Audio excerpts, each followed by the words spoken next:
Sa Surigao City, ang mga pamilyang nawala ng bahay dahil sa sunog ay nakatanggap ng tulong na pagkain at gamot mula sa DSWD Caraga Region. Mahigit 100 mga bahay ang natupok ng apoy sa sunog na nagsimula dahil sa kuryente. Sa talaan ng DSWD, may 165 na mga pamilya ang naapektuhan ng sunog na tumanggap ng family tents, kitchen kits, sleeping kits, family kits, pati na hygiene.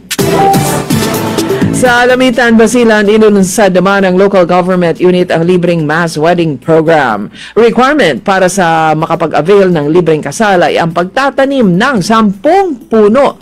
Sinabi ni Alamitan Mayor Roderick Frigay na bukod sa basic requirements sa kasal, kailangan din magpakita sila ng katibayan na nagtanim nga sila ng 10 puno bilang bahagi ng programa ng environmental protection.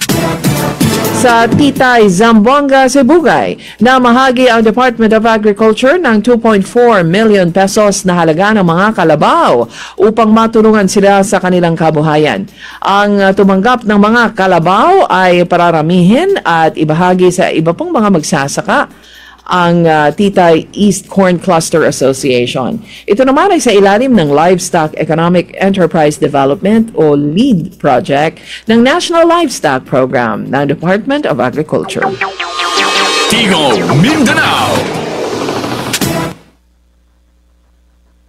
Ihayag naman ng Department of Transportation na uusad na ang Mindanao Railway Project na naglabas ng 448 million pesos para sa 178 na mga pamilyang maapektuhan ng proyekto at kailangang ma-relocate. Sa pamamagitan nito ay tuloy na ang proyekto ayon kay Acting DOTR Secretary Giovanni Lopez.